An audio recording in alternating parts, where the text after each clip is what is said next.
Iti Region 1 proteksyon para sa alta presyon program ti Vigan City na yuswat ken panakasurot ti 50 pesos price cap para kadagiti imported rice ijay La Union ertengan uno na erteng awanawanan ti Department of Agriculture. Ada detalye ni Bridget Marcasi Pangosfian. Naiyuswat ti protection para sa alta presyon program ti Department of Health Ilocos Region ije Vigan City, Ilocos Sur. Pinasitan daytoy dagiti health officers ken dagiti barangay health workers manipod iti naduma-duma nga ili tapno opisyal a marugyan ti kampanya kontra iti mabigbigbig ita kas silent killer nga hypertension.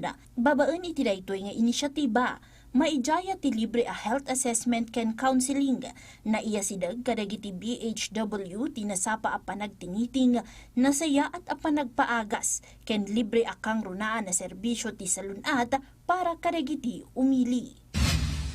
Nairtengan ti panagwanawan ti Department of Agriculture iti Ilocos Region iti presyo dagiti imported premium rice iti San Fernando City, La Union. Kasaruno daytoy ti Executive Order number 118 ang mangiman mandato iti 50 pesos a price cap tunggal kilo.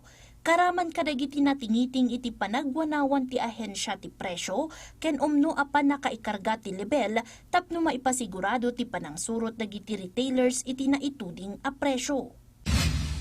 Maipanpanakkel ita iti Region 1 dagiti nasurok 109,000 nga estudyante a benepisyaryo ti Pantawid Pamilyang Pilipino Program wenno 4-piece program a nakalpas iti elementarya ken sekundarya nga addaan iti pamadayaw.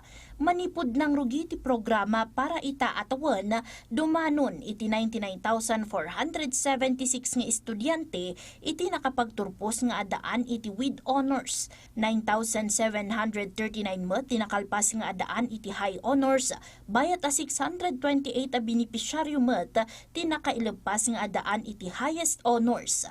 Kaadwan kadagitoy ket manipod iti Pangasinan adumanon iti 80,026. Temporaryo a suspendido ti trabaho dagiti empleyado ti Mangaldan Pangasinan LGU tunggal malem manipod idi kalman ken ita nga aldaw gapu iti mapaspasaran a nakaro a pudot. Nai-record ngamin iti 48 degrees Celsius idi May 24, 47 degrees Celsius idi kalman ken mapatapata a 45 degrees Celsius ti heat index ita nga aldaw iti probinsya.